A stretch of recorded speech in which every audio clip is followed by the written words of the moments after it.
మీకు మీ కుటుంబ సభ్యులకు సంక్రాంతి శుభాకాంక్షలు. ఇట్లు మామిడి గోవిందరావు, పాతపట్నం టీడీపీ ఎమ్మెల్యే. సంక్రాంతి సంబరాలలో ఈ యొక్క అంతరించిపోతున్నటువంటి కళలన్నీ కూడా ప్రదర్శించినటువంటి పరిస్థితి ఉంది.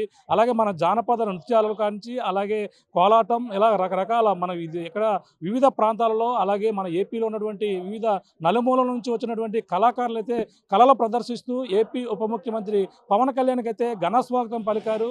మనకు ప్రధానంగా మనకి ఏజెన్సీ ప్రాంతాల్లో ఉన్నటువంటి గిరిజనుల ప్రధానమైనటువంటి సాంప్రదాయ నృత్యం అందరికి కూడా తెలిసిందే. కొమ్ము కోయ అనే నృత్యం మనందరూ కూడా వీళ్ళంతా కూడా ఎంతో చక్కగా అలరిస్తుంటారు. మనం చూడొచ్చు కోయ వేషధారణలో వీళ్ళంతా కూడా ఎక్కడైనా ఏదైనా కార్యక్రమం జరిగినా సరే వినూత్న వేషధారణతో వీళ్ళంతా కూడా సందడి చేస్తుంటారు. ఎక్కడ జరిగినా ఇక్కడ ఎటువంటి ఈ యొక్క సంక్రాంతి ఉత్సవాలు కావచ్చు, వివిధ కళాకారులు కావచ్చు, వీళ్ళు చూడొచ్చు ఒక్కసారి నృత్యాన్ని ప్రదర్శిస్తున్నటువంటి నృత్యాలు వీళ్ళు డ్యాన్స్ ఈ విధంగా కోయ డ్యాన్స్ వేస్తూ అందరినీ కూడా అలరిస్తూ ఉంటున్నటువంటి పరిస్థితి ఉంది. వీళ్ళు ఏజెన్సీ గిరిజన ప్రాంతం నుంచి కూడా రావడం జరిగింది. వీళ్ళ కోయ వేషధారణతో ఎక్కడ కార్యక్రమం జరిగినా ఈ విధంగా వేస్తూ ఉంటుంటారు. మనందరూ కూడా తెలిసిందే ఈ కోయ డ్యాన్స్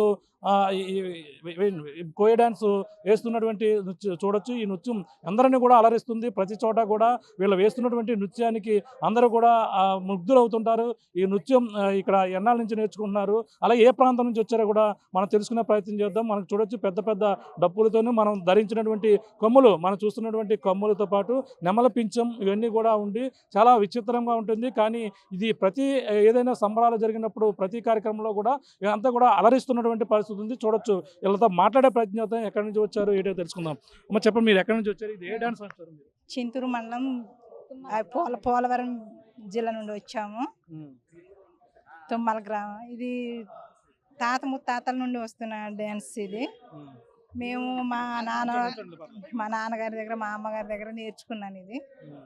ఇది వినాయక చవితి కానీ ఇలా ఈవెంట్స్ కానీ ప్రత్యేకంగా పిలుస్తూ ఉంటారు మమ్మల్ని. ఇప్పుడు దాకా మీరు అంటే అంటే ఎంతమంది వెళ్తుంటారు టీమ్? దీనికి వేయడానికి ఎంతమంది ఉండాలి? అంటే వాళ్ళు ఎంతమందికి చెప్తారో అంతమంది మేము వెళ్తాం. 20 మంది 30 మంది అలా పిలిస్తే మేము వెళ్తా ఉంటాం. అంటే ఇందులో మరి ఇప్పుడు వీళ్ళకి నేర్చుకోవడానికి మీకు ప్రత్యేకంగా ట్రైనింగ్ ఉందా? చిన్నప్పటి నుంచి కూడా అందరూ కూడా ఈ డాన్స్ వేస్తారు? ప్రత్యేకంగా ట్రైనింగ్ ఏం లేదు సార్. మేము పెళ్ళిళ్ళ దగ్గర ఫంక్షన్ల దగ్గర మా పెద్దవాళ్ళు వాళ్ళు వేస్తూ ఉంటే వాళ్ళ దగ్గర మేము నేర్చుకున్నాం. మా నాన్నగారి దగ్గర నేను నేర్చుకున్నాను. అంటే మీరు తర్వాత మీ పిల్లలు తరతరంగా ఇది నేర్చుకుంటున్నారు, వాళ్ళు నేర్చుకోవడానికి ఆసక్తి కనబడుతున్నారు అందరూ. చదువుతో పాటు ఈ సంస్కృతిని కూడా మేము కాపాడుకుంటూ వస్తాం సార్. మేము ఇప్పుడు నేర్చుకున్నాం, తర్వాత మా పిల్లలకు మేము నేర్పిస్తాం. ఏంటంటే ఇప్పుడు ఇది డ్రమ్స్ కూడా కొడుతున్నారు. ఆ డ్రమ్స్ కూడా మగ పిల్లలు కూడా నేర్చుకోవడానికి కూడా వస్తుంటారా? వస్తారు సార్. ఇది తాత ముత్తాతల నుండి వస్తున్న సాంప్రదాయం. ఇది మేము తొలకరి చినుకులు పడ్డాక మేము ఒక డ్యాన్స్ని వేస్తాం 3 రోజుల పాటు. అబ్బాయిలు వేటకి వెళ్తే మేము లేడీస్ ముత్యాలమ్మ తల్లి చుట్టూ డ్యాన్స్ చేస్తాం. అంటే ఇప్పుడు మీ నృత్యం అంటే నేర్పించడానికి అంటే మీకు ప్రభుత్వం నుంచి ఎటువంటి సహకారాలు ఉంటాయా వీటికి? ఎటువంటి సహకార్యాలు లేవు మాకు. అంటే మా ప్రభుత్వం నుండి కళాకారులకి ఏదైనా ఉపాధి కల్పిస్తే బాగుంటుందని మేము కోరుకుంటున్నాం. అంటే మీరు ఈ యొక్క పండగలు వచ్చినప్పుడు ఇటువంటి సమయంలోనే ప్రదర్శిస్తుంటారా? ఎక్కడన్నా మీకు ఆఫర్లు వస్తుంటాయి, ఎక్కడికైనా వెళ్తుంటారు మీరు? ఇలా పండగలు ఇలాంటి ఫంక్షన్లు ఎప్పుడు వస్తే వెళ్తాం. మేము చిన్నప్పటి నుండి నేర్చుకున్నామండి. ఈ డ్యాన్సు కొమ్ముకోయ డ్యాన్సు. ఇలా ఊర్లలో ఏదైనా కార్యమైన ఫంక్షన్ పెళ్ళిళ్ళు అయినా వేస్తాం మేము. అలాగే మా పిల్లలు కూడా నేర్చుకుంటారు, అక్కడ చదువుతున్నారు. వాళ్ళు కూడా ఈ కొమ్ము దరువు కొడతారు. ఫంక్షన్ ఉంటే డీజే ఈ డ్యాన్స్ ని వేస్తాం మేము. అంటే మా సైడ్ పట్టణాల్లో అయితే మేము ఇక్కడ అంతా బ్రేక్ డాన్స్లు అంటే సౌండ్ డీజేలు గట్ట పెట్టుకుంటాం. మీరైతే ఇది సింపుల్ గా సాంప్రదాయం చేస్తాం సార్ మేము. ఈ డ్యాన్స్ అంటే ఇది కూడా అంతరించిపోతుంది అనుకోవచ్చు కదండి. పిల్లలు ఇప్పుడు అంతా చదువుకుంటున్నారు, ఎడ్యుకేషన్ అవుతున్నారు. అంటే ఎక్కువ మంది మీరు కూడా చదివించాలి, మా పిల్లల్ని ఎక్కువగా ఉద్యోగాలు పంపించాలి అటువంటి కోరుకుంటారు. కోరుకుంటాం. చదువుతో పాటు ఇది సంస్కృతి కాపాడుకుంటాం సార్. అవును సార్. చింతూరు నుంచి వచ్చారన్న? చింతూరు. చెప్పమ్మా, మీరు పెద్ద డ్రమ్స్ నువ్వు చేస్తున్నావు, మీకు నేర్చుకున్నావు? నువ్వు నేర్చుకున్నాను.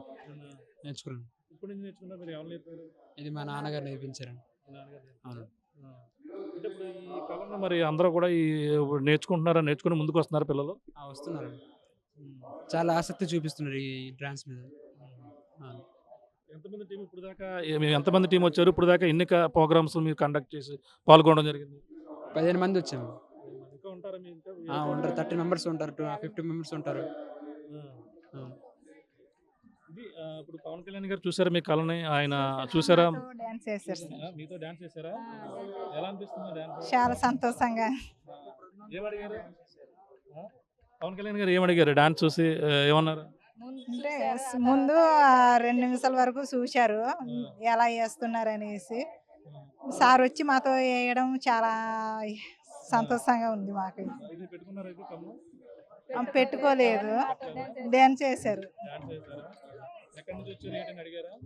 అడగలేదు, అంటే చాలా బాగుందని చెప్పారు. వీళ్ళంతా కూడా చింతూరు నుంచి వచ్చినటువంటి ఏదైతే ఈ యొక్క గిరిజన ప్రాంతాల నుంచి వచ్చిన గిరిజనులు సాంప్రదాయ నృత్యం ఏదైతే కొమ్ము కోయ నృత్యాన్ని కూడా ఆ పవన్ కళ్యాణ్ చూసడం, వాళ్ళతో కూడా కలిపి డాన్స్ వేయడం కూడా జరిగింది. ఏదేమైనా ఈ యొక్క ఉత్సవాల్లో వివిధ కళాకారులను ప్రోత్సహించే విధంగా ఈ కళను ప్రదర్శించి ఈ విధంగా ఆ వివిధ మన ఆంధ్రప్రదేశ్లో ఉన్నటువంటి వివిధ ప్రాంతాలకు వచ్చిన కళాకారులు అందరూ కూడా పాల్గొని ఈ యొక్క అందరూ కూడా ఈ యొక్క సాంప్రదాయ నృత్యాలను కూడా అందరూ కూడా పరిచయం చేసినటువంటి పరిస్థితి ప్రధానంగా ఉందని చెప్పాలి. ఏదేమైనా ఇటువంటి కళలను అంతరించిపోకుండా ప్రభుత్వాలు కాపాడాలి. ఏదైనా పండగలు వచ్చినప్పుడు, పబ్బాలు వచ్చినప్పుడు మాత్రమే ఈ యొక్క కళలు ఇవన్నీ కూడా గుర్తుకొస్తాయి. మిగిలిన సమయంలో కూడా మాకు ఉపాధిని కల్పించే విధంగా కళను ప్రోత్సహించాలంటూ కూడా ఈ కళాకారులు అయితే కోరుతున్నటువంటి పరిస్థితి ప్రధానంగా ఉందని చెప్పాలి. చరిత్ర సృష్టించినోడు ఇప్పుడు ఆ చరిత్రని తిరగరాయబోతున్నాడు. అబద్ధాల గోడల్ని బద్దలు కొట్టి నిజాలను రాగా మీ ముందుంచబోతున్నాడు. నిజమైన వార్తల కోసం వెంటనే డౌన్లోడ్ చేసుకోండి రా యాప్ని.